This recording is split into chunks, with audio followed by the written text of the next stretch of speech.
Halls of Fame celebrate the most elite and legendary leaders in their field, but there's no one to honor the Halls of Fame themselves for their contributions. Until now. Join me as I tour the country, inducting these revered institutions into my own personal Hall of Fame of Halls of Fame. Along the way, I'll interview the curators and historians who fill these destinations with priceless artifacts and inspiring stories. I'm Bradley Barth, and this is Hall Pass. Today's Hall Pass grants us access to the National Museum of Racing and Hall of Fame in Saratoga Springs, New York. Sitting just down the road from the historic Saratoga Racecourse, this shrine to horse racing inducted its inaugural class in 1955. As of summer 2023, the museum has honored 478 inductees, including world-famous thoroughbreds and the jockeys, trainers, and owners who helped turn them into champions. Today, I'm champing at the bit to talk to my two guests, Director of Communications Brien and Collections Manager Stephanie Luce. We'll talk about the art and artifacts inside the museum, why the Hall of Fame ended up in New York and not Kentucky, and who's behind all those colorful lawn jockeys guarding the museum. Plus, I'll ride a horse racing simulator used by actual professional jockeys and get graded on my technique. And we're off and running. All right, Stephanie, Brien, thanks so much for having me here up in Saratoga Springs. Your Hall of Fame is unique because it honors two species, humans and equine. You have the horses themselves, and then you have the jockeys, the trainers, the owners, other key contributors. So do you have a favorite horse or person? Which one is most meaningful to you and why? You know, it's certainly difficult. I have certain ones from different eras that I like. Obviously, in the modern era, you know, when we do the inductions, we get to know a lot of the people that were involved with the jockeys and the trainers that we're inducting, and they've all been, you know, really special in their own sort of ways. You know, guys like Ramon Dominguez and Javier Castellano and John Velasquez in recent years, and you know, Todd Pletcher and Mark Cassidy. They're all just wonderful human beings, as well as, you know, standouts in the sport. So I've never personally dealt with anybody here at the museum from an inductee perspective that I didn't like. So I think that's great. I mean, horses, we all have our favorites that we've liked over the years. I mean, historically, you know, Man of War, Seabiscuit, War Admirals, those are some of my favorites. I like a lot of the really early stuff, you know, going way back in history to the Civil War and pre-Civil War eras. So I've always been fascinated by the history of Lexington and Boston and Kentucky, horses like that. You know, more modern era, you know, Rachel Alexandra and American Pharoah, you know, come to mind right off the top. So there's just so many that I like. So I'm not going to give you just one, obviously, but that's a few off the top that, you know, I've been really, you know, into over the last several years. Yeah, no, a nice sampling is perfectly reasonable. So let's start at the beginning of what would be a typical visit to this museum. Each Hall of Fame has its own unique way of welcoming guests inside and creating this first impression. Two things in particular struck me. One is outside the building, the other is inside. So first up, you have this very colorful procession of lawn jockeys all lined up and down Union Avenue. Can you just tell me the origins of that? Like, who's responsible for that art? What does each lawn jockey represent? Tell me a little bit about that. So actually you picked the right person, because it was my idea to have this. In New York City, they had a place called the 21 Club, which was a famous restaurant that had a lot of these jockey statues out there. And we had kind of thought about, you know, a way to kind of make us more visually appealing, to look at the neighborhood and what would fit in with racing history. And I just thought, you know, an idea of this row of statues, and somehow to also turn it into something that would benefit the museum. So we placed kind of a call out to museum trustees, people in the industry, and we made it a fundraiser. So these are the silks of the stable colors of a lot of the prominent owners in the sport, and it was a fundraiser for the museum. So to get their colors on there, they made a donation to the museum, and they get them on there for a period of 5 years. After that, if they want to renew, they can re-up for another 5 years, or they get to keep the jockey. And it's become extremely popular. We actually have a waiting list of people that want to get out there in that prime location on Union Avenue and some of the other spots that we have. So it's been a big thing here. You know, people coming and taking their photos with it, photo shoots, selfies. So it's really been something that's helped identify us in the neighborhood. Yeah, what's fun too is that I saw in the gift shop that if you want your own personal lawn jockey, you can actually buy one. I think it's like $750 or something, but you can get one customized or personalized for yourself. Yeah, right through us. You know, there's a lot of if you go through town, Saratoga, you'll see these are kind of popular to honor. If you own part of a racing partnership or you own horses or you have a favorite horse or stable of the past, you'll see these. They're extremely popular here in Saratoga.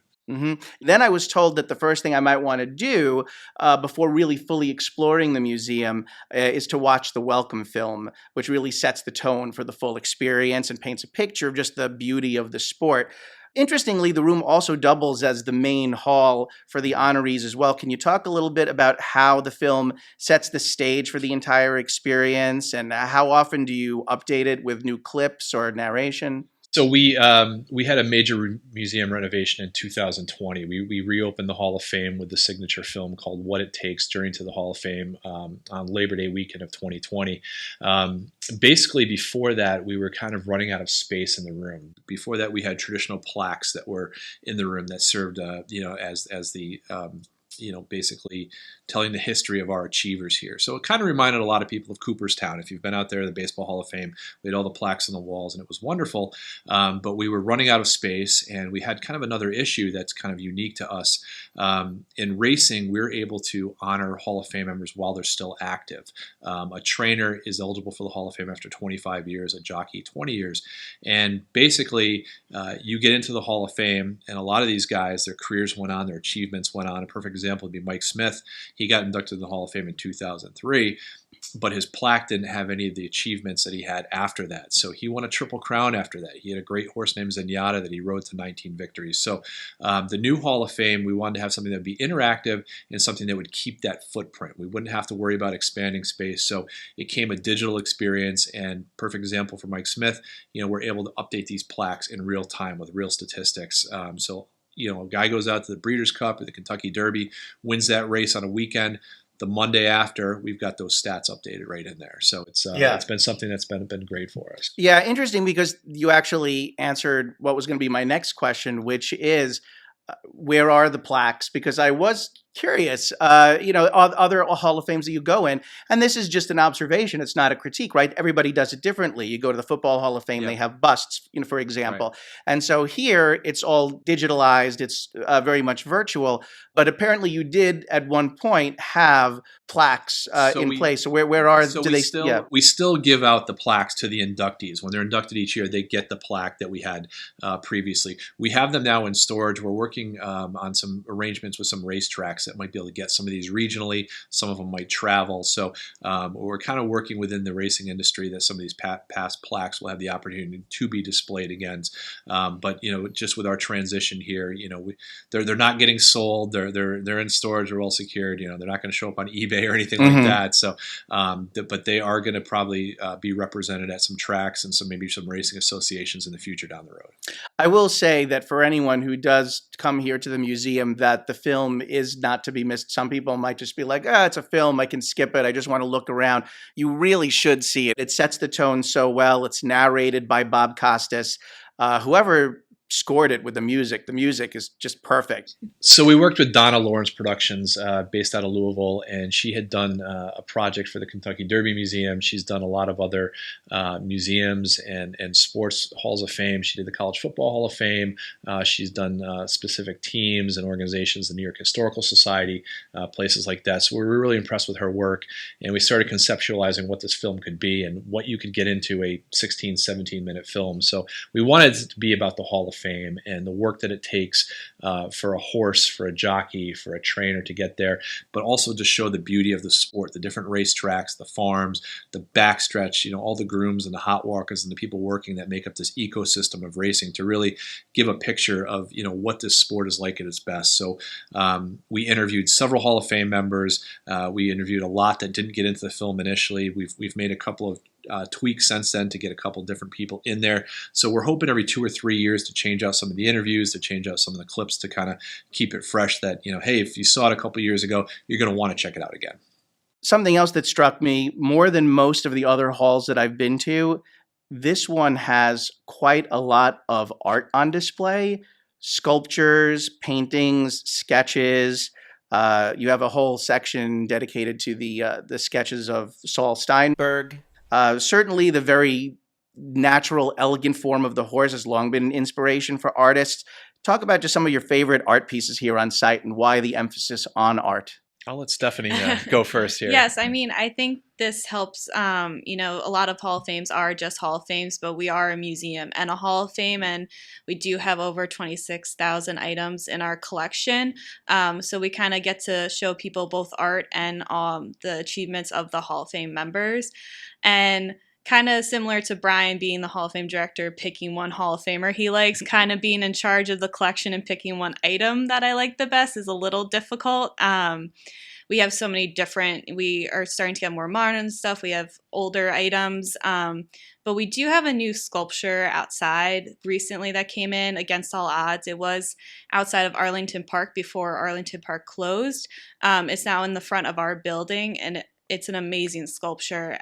So right now, it's a new sculpture. We just got it cleaned and restored, and it's a fan favorite. A lot of people are walking by and stop in front of the museum to take photos of the new sculpture. So right now, it's a little bit on my top of my list of one of my favorite items right now. The statue represents the inaugural Arlington Million race. Okay. So it's John Henry, who's a Hall of Fame horse, versus the Bard, and it's a sculpture. It's called Against All Odds because John Henry looked desperately beaten in this race, and it was the original Arlington Million, which was the first $1 million thoroughbred race in America. So the race itself was a big deal, and it had ties to the Hall of Fame as well because John Henry's a Hall of Famer. He won the race again 3 years later. His jockeys who rode him, Eddie Delahousse and Chris McCarron, are Hall of Fame members. He was trained by Ron McAnally as a Hall of Fame member, and the track was owned at the time by Mr. Richard Duchessois, who's a pillar of the turf. So Churchill Downs owns Arlington Park, and they closed it, and they were looking for a space for this statue, which is just an iconic piece of racing history. So we were more than happy to take it on, and it fits in perfectly with our building, with our mission. We've got kind of these bookend statues now in the property. You've got this on the one side, on the other side you've got the Seabiscuit statues. So it fits really well, and John Henry's one of the best horses in the sport in the last 50 years. So yeah. I like to play a few games with the people that I interview for this show, and so this is going to be the first one. Okay. This is sort of I call this one superlative. So it's just the idea of I'm going to throw out different adjectives, descriptor words, and then you give me the item that you feel best encapsulates or represents that particular descriptor. And we'll go through some of the different items that you have on display here. So I'm going to start with, what do you feel is the most photogenic item? And really what I mean by that is just like, what's the item that everybody wants to have their picture taken with when they come to the museum? Besides Against All Odds, which I think has been a bigger draw for photos now, that it's right in the front of the building, I think the next one is probably the Secretariat that's in our inside courtyard that we have. Secretariat obviously is a huge fan favorite. Most people, even if you're not a huge racing fan, you know who Secretariat is. There's a Disney movie and everything. So we have a great sculpture in our courtyard, and it seems to be a lot of photos have taken of Secretariat. Yeah, I enjoyed walking around that courtyard in the summer when I first visited, and I know you have a couple of lawn jockeys that are out there too, very floral and pretty out there. So yeah, that was like a nice little quiet meditative spot. You were going to say something? Yeah, too? To that I would add, when we did the renovations of the Hall of Fame, our race day gallery, we did add specifically a spot where people can do photos with a horse sculpture down there. It's got a rider simulating a winner's circle scene down there, so you can get your picture taken in a winner's circle. To that I would add definitely the jockey statues, because people resonate with the particular silks that are on there. Mary Lou Whitney's name is very big in Saratoga. A lot of people get their picture taken with those specific silks, or Claiborne Farm, or a lot of people have partnerships that they're involved in, whether it's West Point Thoroughbreds or Windstar or some of these other farms that offer partnerships. They can come and they can get their pictures taken with those specific statues. So those are big, but I think it's just depends on the people, and those are some of the bigger ones, definitely. Do you not also get a lot of people who try to take pictures of themselves bursting out of the starting gate? Oh, sure. And that's something that, if we have photo shoots here with we've had some wedding parties and some fashion show events and those sort of things. We have people that'll, you can climb up in the starting gate, for the specific shoots. We don't like to let the guests come in and do that typically, but for some of the shoots, we've allowed people to kind of act like a gate crew or to get up in there. So there's definitely some unique opportunities for photo shoots, that sort of thing here. Yeah. For people who watch on YouTube, you'll see it in the B-roll most likely, but There is a spot where they have basically a starting gate with a horse that's about to jump out of the gate, and just seems like a prime photo opportunity. All right, what about rarest? Do you have something that particularly jumps to mind for rare, whether it's there's only one of those in the world or it was just really hard to come by? I would say, I mean, obviously we have some items that are very old, but I think the Triple Crown trophies, obviously there hasn't been many Triple Crown winners. It's very hard to win that. And we do have 3 in our collection, which I think is great that we have those Triple Crown trophies. We do have one on loan right now from when Secretariat won the Triple Crown also, but I think because that's so rare to win the Triple Crown, having those Triple Crown trophies on display at the museum are great for people to see. Yeah, and to that I would add, a lot of the artwork obviously is unique. I mean, if you go into our pre-Civil War gallery, there's portraits there, by Edward Troy and some of the great artists of that era of Boston, Lexington, Glencoe, and these are the originals. I mean, you're not getting these anywhere else. If you go through the Civil War gallery there, we have some of the most influential people of that era. We've got portraits of Leonard Jerome, who's a Hall of Fame member, of August Belmont II, of William Travers, who the Travers Stakes is named after. And you're not going to see these anywhere else. I mean, these are here at the National Museum of Racing, and our artwork collection is as good as any in the world. And obviously, unique items. Some of the horseshoes that we have from Hall of Famers like Man of War. The first donation to the museum was a plate from Lexington, Yes. which is right in the pre-Civil War gallery. And these are things that you're not going to find anywhere else. So a lot of spectacular stuff if you're a history buff or into early racing. I was going to mention that one specifically that caught my eye. It was dated back to 1855. I made a note of it, the Lexington horseshoe. Yeah. So that's certainly would be among some of the oldest genuine items you have too. So rare and old. That one caught my eye. And I believe that one specifically, correct me if I'm wrong, I believe that was the first gift to the museum. Yes, that item was the first gift. So it's a very interesting item to be our first gift to the museum too, I think. Interesting. What about strangest item? I always love asking like the weirdest or the strangest one. So the thing that comes to mind for me, I mean, obviously, there's a lot of things that can come from, horse racing to the littlest thing that a jockey could use and, just what he does before the race. But we actually have candlesticks made from horse shoes, like horse hooves. It's actually a Hall of Fame member, Good and Plenty. They're from 1907. I mean, it's definitely strangest to us. I think it's kind of more of a thing that might have been done back then, that they used that to kind of, they had these great horses. It's a Hall of Fame horse, and to make something from it. And we have these candlesticks. I feel like those might be the strangest thing in our collection. You scared me for a minute because you were like, we have these candlesticks made out of horse. And I'm like, horse what? Horse what? I got like scared there. Yeah, but because of the time frame, it seems to be something that might have, been done more commonly in that time frame, and they are a Hall of Fame horse. So it's interesting. Yeah. I'm not going to top that. There's certainly a lot of oddball things that I've seen here, a lot of pop culture items that are kind of unique from the eras that they were in and stuff. I think there was, correct me if I'm wrong, I don't remember if I've seen this recently, but I believe there was some sort of bottle of liquor from like William Travers back in the day that's in our vault that I've like just really bizarre sort of thing. So. Yeah, we have some bottles of liquor, some still filled with some liquor and some other liquid items that, it's strange that they had, a half bottle of whether it was liquor or some sort of liquid that was used with the horse. And donated it with, half full, and we still kind of have some of that in our vault too. So and we don't drink any of it. No, we don't. Just to put that out there because we don't know what's in there. But. See, it's always interesting to hear what people are going to say. Like the thing that jumped to my mind, I was wondering if maybe one of you were going to say it was just some of the old jockey scales that they could stand on or sit on. Jockey scales are very interesting in the fact that they're so different. I mean, the one that is in post-Civil War really just looks like a regular chair. So the fact that they use that as the jockey scale is kind of strange too. You mentioned the Lexington horseshoe. What are some of your other oldest genuine artifacts? Also, I noticed that some of your trophies are over a century old. Some of them have even been repurposed over the years. Talk about your expansive trophy collection a bit. Well, our oldest item on display and our oldest item in the collection is actually the John Wooten painting that's in Colonial Gallery. So we do have that very small Colonial Gallery before you go into pre-Civil War. So that is our oldest item in our collection. Yeah. But yeah, the trophies are very interesting, and they definitely repurpose trophies at certain points. And there's also, the perpetual trophies that would be handed out to winners in the winner circle, and then they would kind of get smaller versions of those trophies to take home. So there's those that kind of go through the years and have either stopped and used, and we have some in our collection, or they are still used at racetracks for certain races too.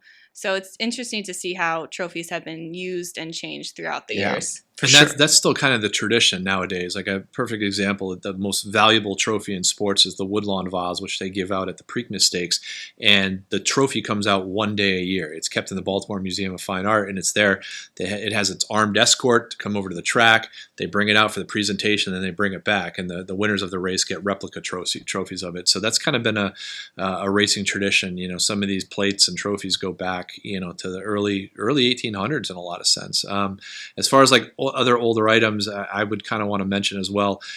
We have a collection of British sporting art called the Terriot Collection, which is off of our McBean Gallery, that has a lot of the British racing scenes from the 19th century. That's just really unique looking artwork that a lot of people are intrigued by, and a lot of that was the foundation of what American racing was built upon. So that's kind of a cooler, kind of an older items from our collection as well. Yeah.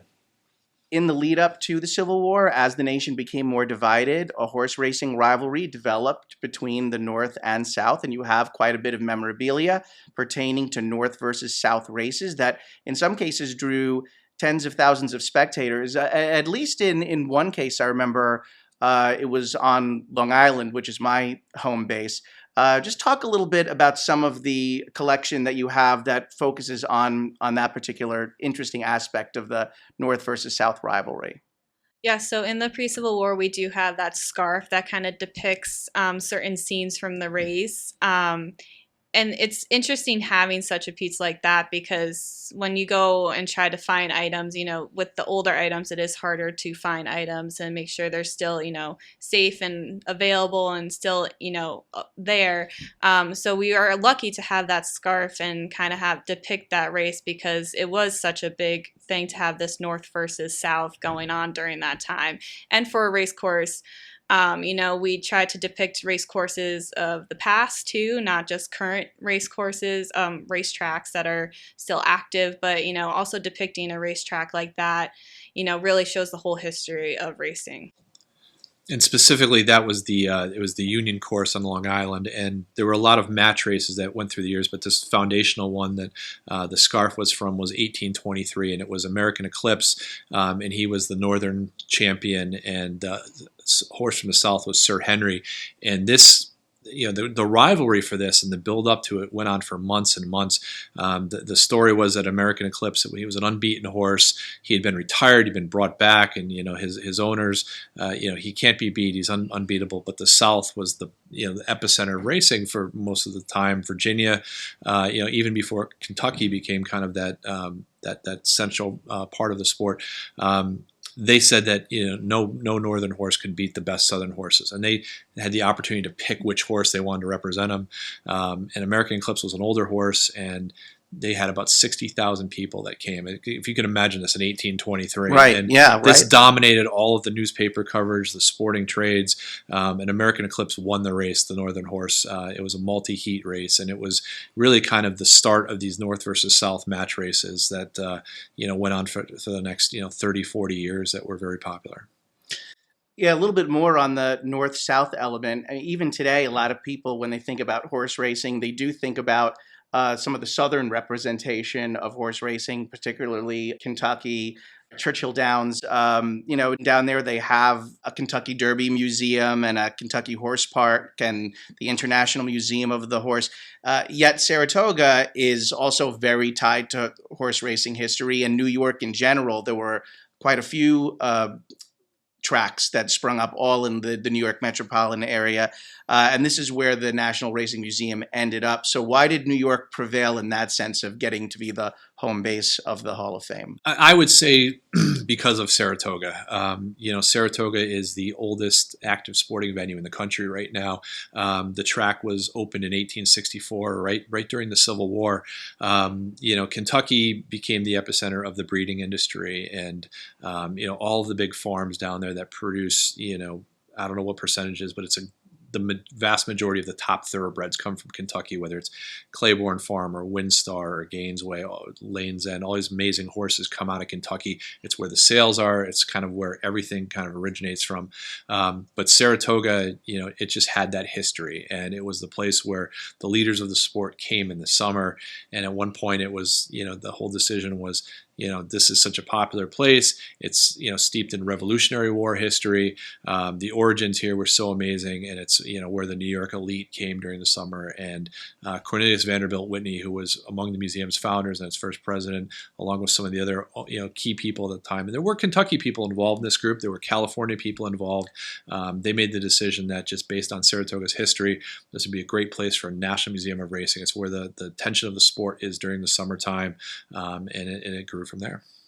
Jockeys comprise such an important, significant category of those who are represented in this Hall of Fame. And what's fascinating about when you look at the chronology of the sport by going through the museum, who the actual jockey was changed over the decades. It might have started with the horse's owner was riding the horse, but eventually you had, as I was reading in the museum, you had children that would be selected to ride horses because they were obviously very small and didn't weigh much. You had the slaves of plantation owners who would ride the horses. And then down the line, they started obviously bringing in jockeys who were very much specifically trained for the sport. So to what extent have you been able to dig up information on the children and slaves who raced so that they're not lost to history? There are definitely some historical records that we've been able to get through. Certainly, there's a lot of gaps in that history.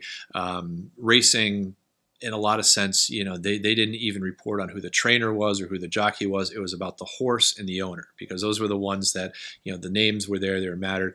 Racing basically started as a lot of these in America. My horse is faster than your horse, and let's have a race and let's determine it and figure it out. The passenger, the jockey, was not really considered relevant to the story. And that went on for a long time. And until they started seeing the differences of the skills of some of the riders that, can make a difference in a close race or determine something.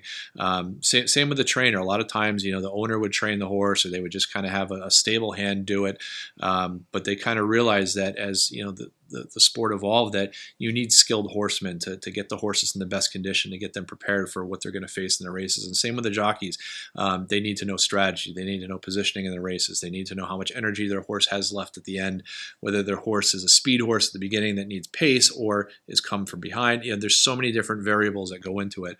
But as far as, tracing the history of the jockeys, there's been a lot of great books that have really kind of helped, fill in some of these gaps. And we've inducted 5 African-American jockeys into the Hall of Fame, all before the turn of the century to the 1900s. So we're able to get a lot of good records. Like I said, they are definitely incomplete. There's a lot of ones that you can look at some of the oil paintings and it'll just, the jockey will be unnamed, or it'll just be kind of a figurehead with a horse. So there's definitely gaps in the history, and where the riders have come from has changed and evolved. There was a lot of racism that forced a lot of these African-American jockeys off the track or over to Europe. We had English riders that came over, Irish riders that came over. As we progressed into the 20th century, around the 1950s, you had what they had called the Latin invasion, where a lot of the jockeys came up from the Latin America that had really basically dominated the sport, and that's kind of what you see a lot of today. That the riding academies developed in those countries to give these guys the opportunities to learn the sport, to learn about horses, and they came to America because that's where these great opportunities were. And now you're seeing in America, there've been academies that have developed since then. So it's changed so much. Where the riders come from has changed so much, and it's a very unique history. Yeah, it's certainly great to see that the efforts being made to go back and recapture that part of history, especially some of these early African American jockeys? A lot of their records are still, resonating today. Isaac Murphy, who was in the inaugural class of the Hall of Fame, by many people's opinion, is the greatest jockey of all time. He was the first jockey to win 3 Kentucky Derbies. He won the American Derby several times, which at that time had a bigger purse than the Derby. So we do have a lot of records on these people and what their accomplishments are. And there's been a very good historical push in the last 25 years or so to really kind of go back and chronicle these stories as much as they can. A lot of great books have come out on the subject of who these people were, the conditions that they had to work under to make their lives. So you do also have a really nice big display on 2 horses in particular, Man of War you have right now, and you also have Seabiscuit, who we were just talking about a little bit earlier. Certainly, I think Seabiscuit resonates with a lot of people because they also think of that movie as well with Tobey Maguire, and it's such an inspiring story. And you do have artifacts representative of the 2 jockeys who are associated with Seabiscuit. That would be it's George Wolfe and Red Pollard. Yep. And Seabiscuit has some amazing ties, not only to just racing in general, but specifically the Hall of Fame. And the movie itself has some ties to us as well. Gary Stevens, who played George Wolfe in the movie, is a Hall of Fame member. He calls the races over at Nairi as an analyst for them. He comes to the museum often. Chris McCarron, who served as War Admiral's jockey in the movie, he was the technical advisor on the film. He comes here. Part of the film was actually filmed right across the street at Saratoga. So there's a lot of great tie-ins there for us as well. So. Cool. Let's talk about what does go on here during induction week that is taking place really in the heart of racing season. It's a spectacle, it's a carnival, the whole town comes to life with food and music. So talk about what you do specifically here at the museum during that week. It's a lot that goes into it. The Hall of Fame induction ceremony that we have, it's usually the first Friday in August, right before the Whitney weekend, and then the horse sales come in. So like as you said, the whole town is bustling with activity, and then we induct the new Hall of Fame class in, and it's months of preparation that go into it, from preparing video elements and getting the plaques made, and coordinating with the families and the inductees, and it just a lot goes into it. But it's such a fun event. It's the highest honor in the sport that we have. You can win an Eclipse Award, which is, a 1-year honor, or you can win a big race like the Derby or the Preakness. But for the people and the horses that are inducted here, it means that, their record and what they've accomplished, stands the test of time. It means that they're among the greatest who have ever done it. So it's a very emotional thing, and if we have living inductees, to see them with their families here and what it means to them, and, the hard work and the sacrifice and everything that they've had to do that, it's just, it's a remarkably emotional event, that goes into it. And it's such a big time in this town. A lot of the Hall of Famers come back in. We have people that come up every year from Kentucky and California and Florida, and some of the guys have come down from Canada. So it's a reunion for a lot of these guys. A lot of we get probably about 20 Hall of Fame members that come into town for these ceremonies to kind of welcome their new fellow Hall of Famers in, and it's just such an amazing thing. We have a reception here for them later that evening, and it just kicks off kind of a lot of big things going on in the town. The Whitney Handicap is that weekend, which is one of our biggest races in Saratoga. We have our Hall of Fame Stakes, which is the same day as the inductions, and then that leads into the sales, where these multi-million-dollar horses are getting purchased here. We've had American Pharoah purchased here, and Flightline, a lot of these other Hall of Famers over the last few years, and future Hall of Famers, and it's just an amazing time to be around. The town's electric, the museum's electric. We have events every day. Tours coming in, talks, Saturday morning social programs. So we're running crazy, but we all love it. It's a lot of fun. Does the actual induction ceremony take place here at the museum? Does it take place at the horse track? Where does it? So it's right across the street at the Fasig-Tipton Sales Pavilion, which is kind of the perfect size venue for that. The museum's too small. We don't really have a facility to, it's open to the public. Anybody can come. We do broadcasts on our website as well, but the track isn't a venue for that because it's an operational horse track, and then we have the ceremony in the morning before the racing gets going. But you've got all sorts of things going on at the track, from morning training to tours and things like that. So it's really a great venue for it. It's a spectacular venue where so much history has been made through the sales there and everything. So it's a great venue. It's walking distance right from the museum. Do the inducted horses actually come to the ceremony? No, we don't have the horses come to the ceremony. we've had, if the horse is still alive at the stallion farm or anything like that. So a lot of times they'll take pictures of them with their plaques and stuff. But the horses aren't making any acceptance speeches. We're not parading them out there or anything like that. Yeah. But it's a lot of the ones that have the colts that have gone on. A lot of them are at the Kentucky farms that are represented where you can go visit them on tours and stuff like that. But it's the owner making an acceptance speech or the trainer or the jockey, that sort of thing. Yeah. Whether you're here for the weekend, whether you're here for a week, it makes a great trip to come here, check out the museum, and then go to the races and just enjoy that. I mean, that's what I did. I basically went to the track and I placed a few bets and didn't win anything. But it was just great to be here as part of the atmosphere. It really was. It's very special. It's a remarkable town as well too. I mean, there's so many other historical things you can do here. Plus, we have a world-class performing arts venue in town, and you're right near Lake George and the Adirondacks, and you can make a whole summer out of it. You really can. There's so much to do in the area. Yeah, no, absolutely. I mean, I even walked around and tried some of the different spring water wells around town. So we talked about the races here at Saratoga.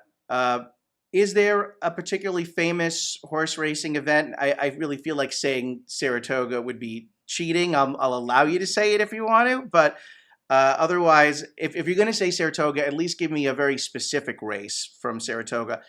Is there one that you personally attended that you have fond memories of? And is there a horse race that if you had a time machine and you could go back and see with your own eyes, what would you want to see? I mean, personally, every year the Travers is my highlight of the year. It's Saratoga's signature event, but I've been fortunate to go to a lot of big races over the years. Probably the most significant historical one that I got to see was American Pharoah winning the Triple Crown at Belmont in 2015. It was just absolutely remarkable after it had been 37 years since we had a Triple Crown winner. So the excitement of 90,000 people, the building shaking as that horse is pulling away to win it was just a remarkable experience.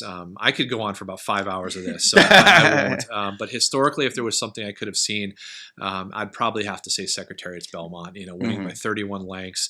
And it had been 25 years since there had been a Triple Crown before him. So it was a remarkable historical event. But then I would have liked to have also dived back to see Man of War race or Seabiscuit to be at one of those things. So that would have just been remarkable. But any race at Saratoga is great. But I love all the tracks in America. I've gotten the opportunity to go to Santa Anita and Keeneland and Gulfstream and Churchill and Pimlico and all those other great tracks. So I'm immersed in it. Yeah, I've been to Keeneland also. That's beautiful.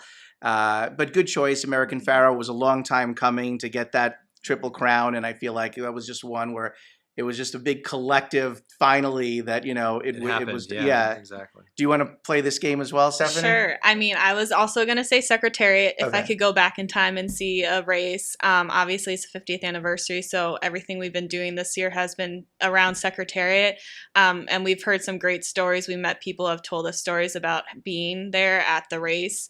But one that I've been to since we had our Secretariat exhibit, we actually have been traveling this year with the traveling portion of the exhibit and going to different racetracks. So we were actually at Belmont when the first trainer to ever win the Belmont Stakes won the Belmont Stakes. Quick clarification, Stephanie meant to say the first female trainer to win the Belmont Stakes. That would be Jenna Antonucci. And now back to the program. So that was kind of cool to see that happen. So that was a recent one that just happened, but that was really cool to be at. That's a great one too. Yeah.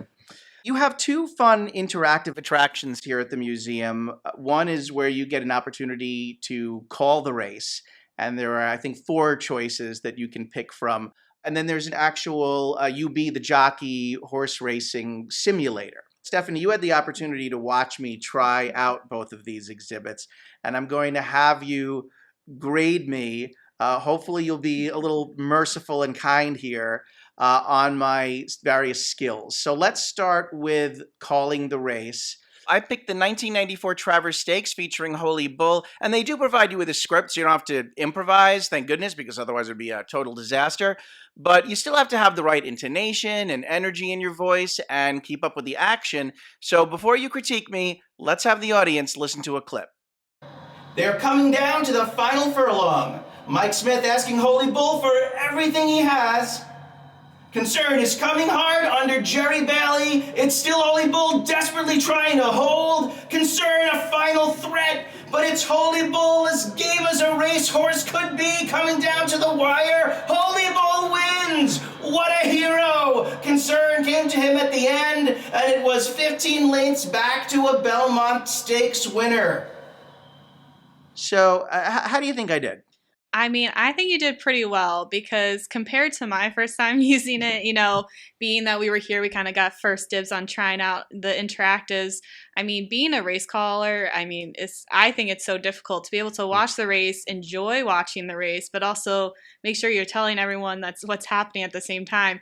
You did a very good job at getting all the words. I mean, when I did it, I was so excited. I feel like I was missing half the words that the announcer was saying.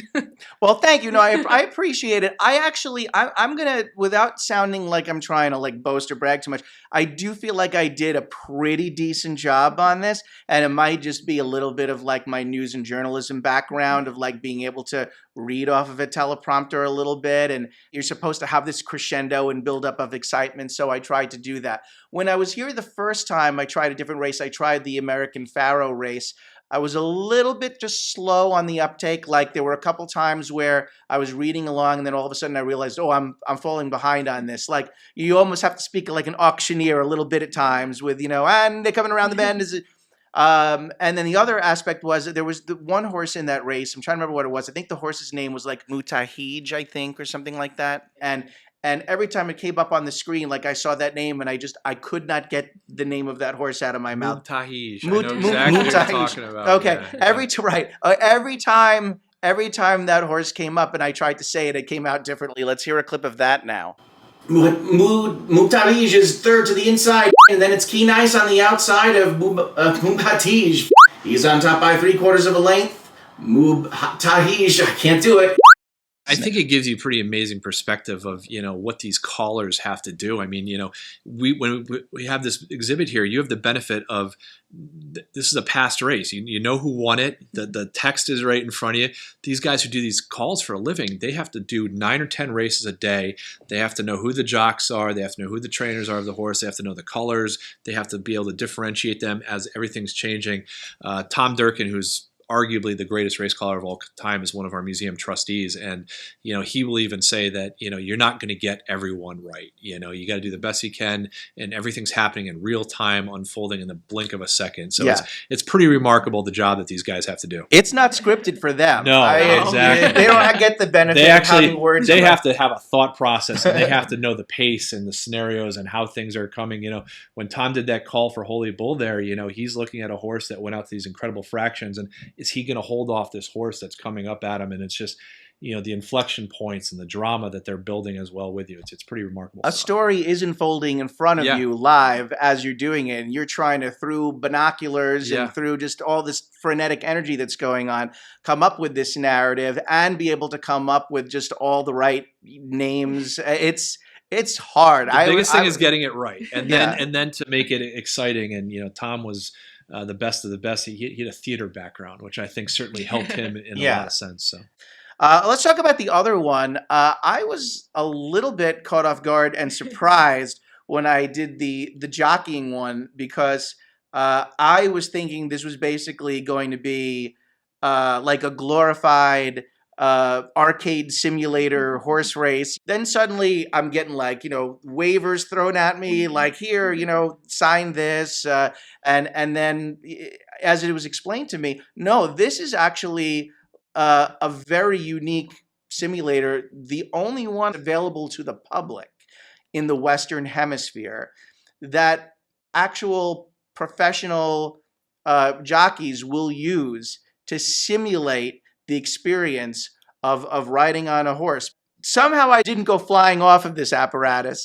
Once again, I'm going to ask you to evaluate my performance. How did I do in the race? I think you did very well. I believe you came in first. I did come in first. I wanted to let you say it. Yes, you came in first. And obviously it is a very difficult, as you said, it's a very rare piece for the public to be able to come on and use. We do have jockeys during the summer, exercise riders during the summer that come over just to use it to get some more practice. So it's very hard. I mean, there's some people that do the practice round and then say, never mind on the actual race part. A lot of people come in and tell us they're sore the next day. But you did very well for the first time, and and we call our horse Ed, and you did a very good job on Ed. Yeah, you call him Ed, which stands for something like educational something or whatever. But then on the screen itself, the horse also has an avatar named Cardiac Arrest. So that was another red flag that probably should have scared me off. Oh, you were going to say something? No, I was just going to add that, a lot of the exercise riders and jockeys that have come over, they will tell you that this is the closest thing to riding a racehorse without actually doing it that you can do.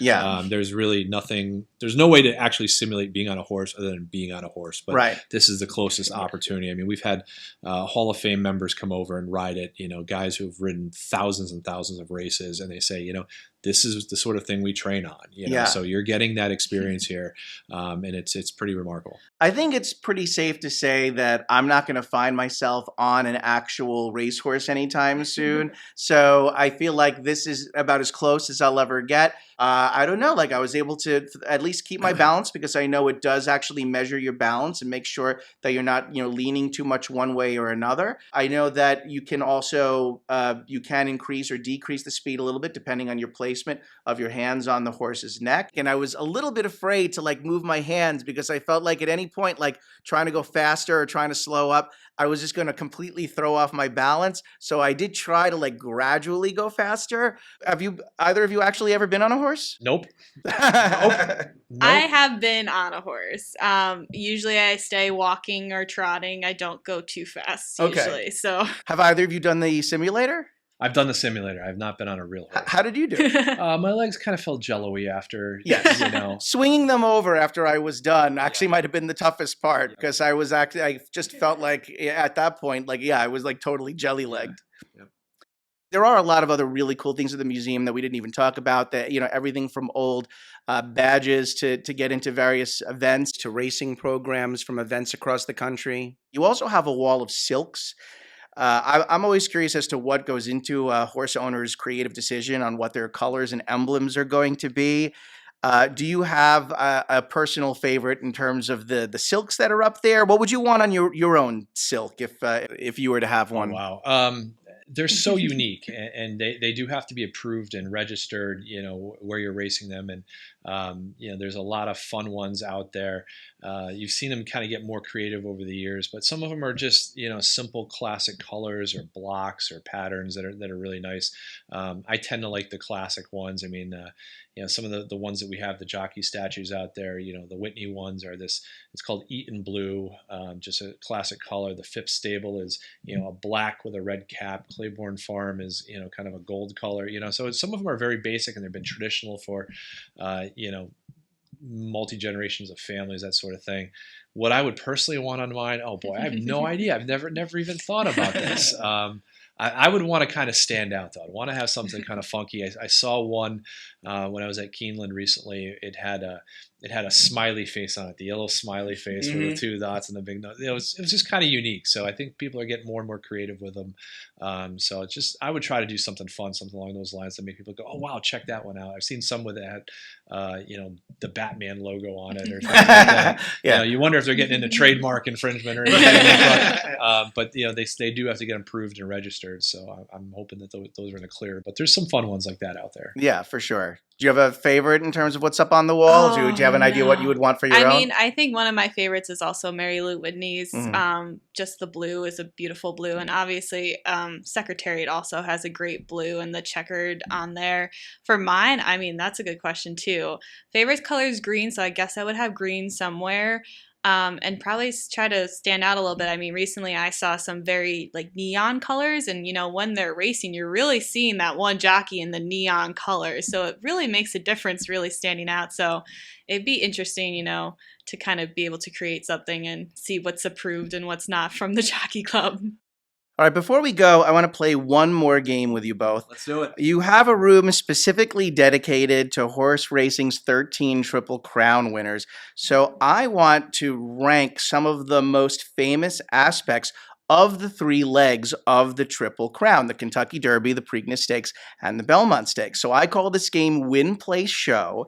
So I want you to tell me which of the 3 events gets win, which gets place, which gets show for each of the following things that I'm about to ask you about. So for starters, you do have trophies from those 3 events.